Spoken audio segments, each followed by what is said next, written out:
Hello students, today we will solve some numerical problems based on applications of dimensional analysis. In application से पहले आपको dimensional formula अच्छे से पता होना चाहिए। लास्ट लेक्चर में हमने डायमेंशन फॉर्मूला के बारे में पढ़े थे। जैसे जैसे आप बेसिक फॉर्मूला पढ़ते जाओगे तो डायमेंशन फॉर्मूला अपने आप निकाल सकते हो, ठीक है। तो वो ध्यान रखना है।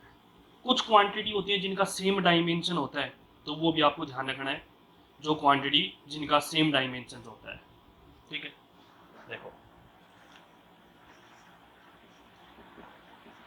Quantities having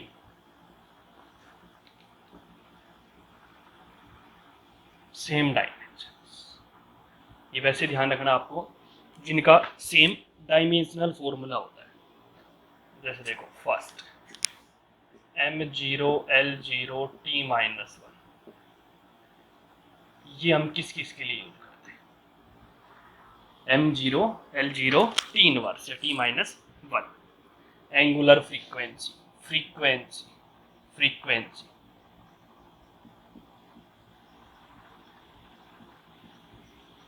angular frequency,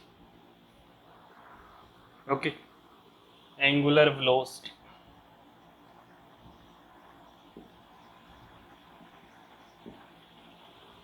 frequency के लिए भी यही फॉर्मूला यूज करते हैं। Frequency new is equal to 1/t होता है।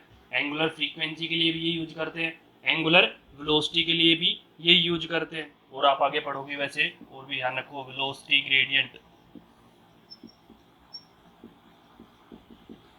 डीके कांस्टेंट, इन सब के लिए यही फॉर्मूला यूज करते हैं। वेलोसिटी ग्रेडियंट, ग्रेडियंट कहीं भी आपको मिल जाए तो इसका मतलब है per unit length, velocity per unit length, ठीक है। तो वेलोसिटी का क्या होता है? lt-1 और अपोन में लेंथ, l से l कैंसिल हो जाएगा, t-1 बचेगा। डीके कांस्टेंट, ये भी टाइम के लिए यूज करते हैं, ठीक है। Lambda is equal to 1/t। तो इन सभी का ये सेम डायमेंशनल फॉर्मूला होता है। ऐसे ही और देखो, m1 l2 t-2, m1 l2 t-2 आपने पढ़ा होगा। ये वर्क और एनर्जी के लिए यूज करते हैं। तो कोई भी type, all type of energy, उसके लिए सेम होता है। Work, internal energy,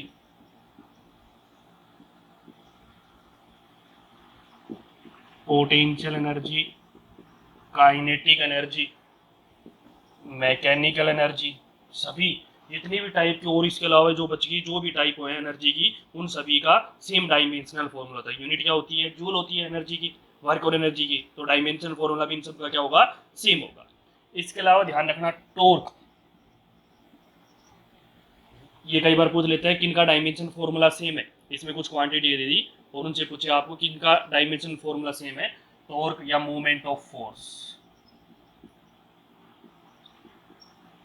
movement of force, एक ही बात, ठीक है।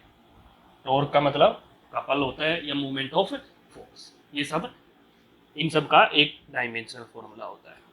तो ये सब यूज होंगे कि जिनका सेम डायमेंशनल फॉर्मूला है। एमसीक्यू के लिए यूज करेंगे हम इनको, ठीक है। इसके अलावा देखो, m1 l-1 t-2,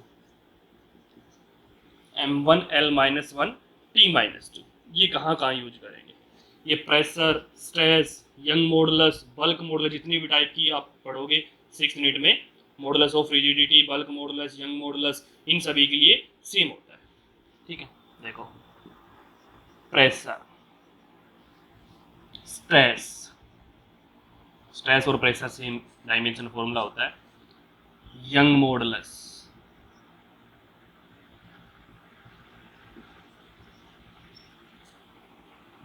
bulk modulus, shear modulus, ठीक है, ऑफ इलास्टिसिटी, इन सब के लिए। नेक्स्ट है m1 l1 t-1, ये कहाँ का यूज करेंगे? m1 l1 t-1, ये दो के लिए हम यूज करते हैं मेनली, मोमेंटम और इम्पल्स के लिए। M0L1T-2,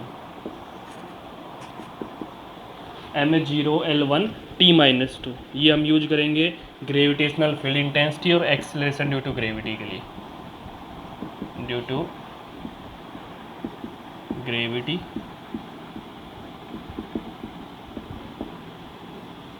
gravitational field intensity.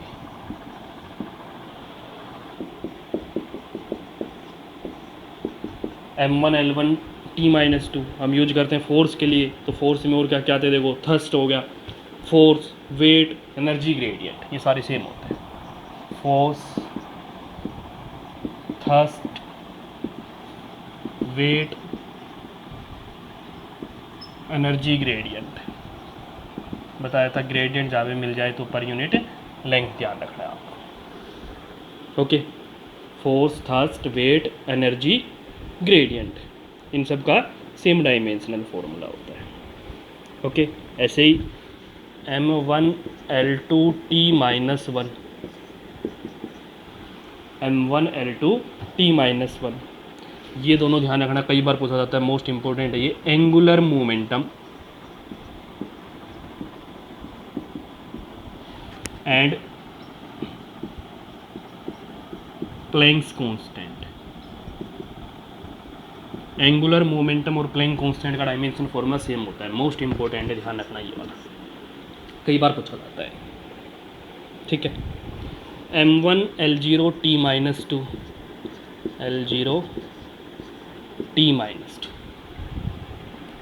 M1L0T-2 ये हम मेनली यूज करेंगे एनर्जी पर यूनिट एरिया जहाँ पे भी हो, सरफेस टेंशन हो, सरफेस एनर्जी हो, उस जगह यूज होगा ये, surface tension and surface energy, या जहाँ पे आपको मिल जाए एनर्जी पर यूनिट एरिया, उसकी जगह यूज करेंगे, ध्यान रखो, energy per unit area. Okay, next देखो,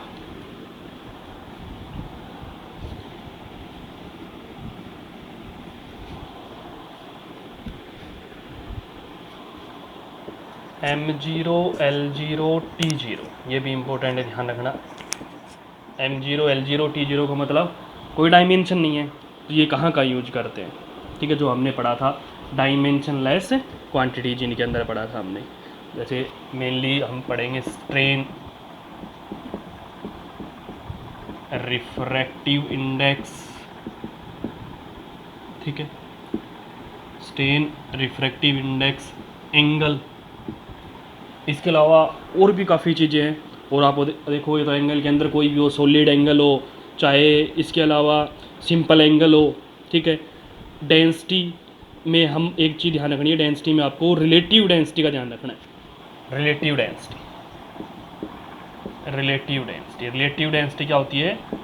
density of substance upon density of water at 4 degree Celsius. तो कैंसिल हो जाता है, रिलेटिव डेंसिटी का कोई डायमेंशनल फॉर्मूला नहीं रहता है, ध्यान रखना है ये, ठीक है। ऐसे डाइलेक्ट्रिक कांस्टेंट,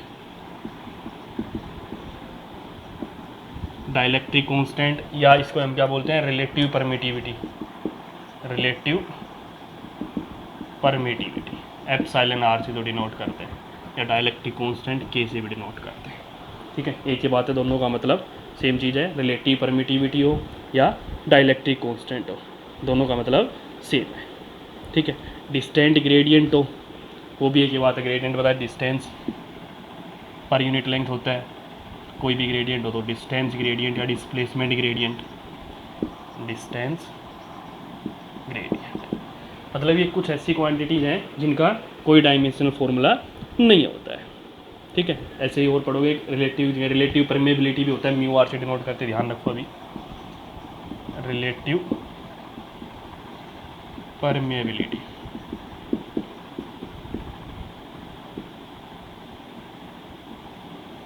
इनका कोई डायमेंशनल फॉर्मूला नहीं होता है, ठीक है।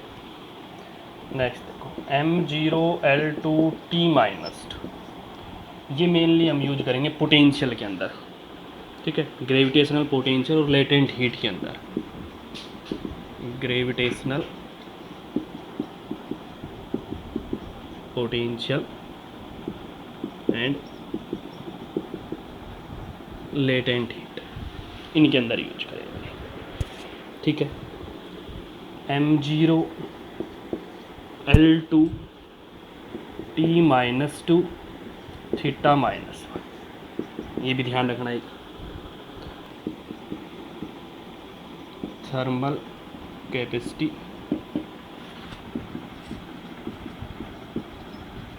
बोल्ट्जमैन कांस्टेंट, एंट्रोपी या गैस कांस्टेंट भी बोल सकते हैं, गैस कांस्टेंट एंड एंट्रोपी, इनके लिए ये फॉर्मूला यूज करते हैं। ये भी इंपॉर्टेंट आएगा, ध्यान रखना। m0 L0 T1, इसमें से कई बार क्वेश्चन पूछा हुआ है। m0 L0 T1, इसका मतलब क्या हो गया, टाइम, जो टाइम के होते हैं, ये भी मोस्ट इम्पोर्टेंट है। ठीक है, इसमें ध्यान रखना दो तो सीधी सीधी आप क्वांटिटी ध्यान रखना है इसके अंदर, रूट L/G, इसमें रूट L/G, रूट M/K, ये दो तो सीधी ध्यान रखना। एक RC की टर्म में भी होती है, हम आगे पढ़ेंगे अभी, और रूट R/G, ये तीन तो वैसे आप ध्यान रखो। ठीक है, यहाँ पे L क्या है, लेंथ है, G acceleration due to gravity है, M मास है, और K स्प्रिंग कांस्टेंट है। ठीक है, तो ये ध्यान रखना है इसके। वो कैसे यूज करते हैं देखो, L/R, ये हो L/R, रूट LC हो, रूट LC, ये भी टाइम के लिए यूज करते हैं, रूट LC भी। ठीक है, और RC हो, ये सारे क्या होते हैं, टाइम के लिए यूज करते हैं। ठीक है, L का मतलब यहाँ पे है इंडक्टेंस, R का मतलब रेजिस्टेंस, और C का मतलब यहाँ पे क्या है, कैपेसिटेंस। तो यहाँ पे ये सब ध्यान रखना है। ओके, नेक्स्ट, ये इंपॉर्टेंट है ये।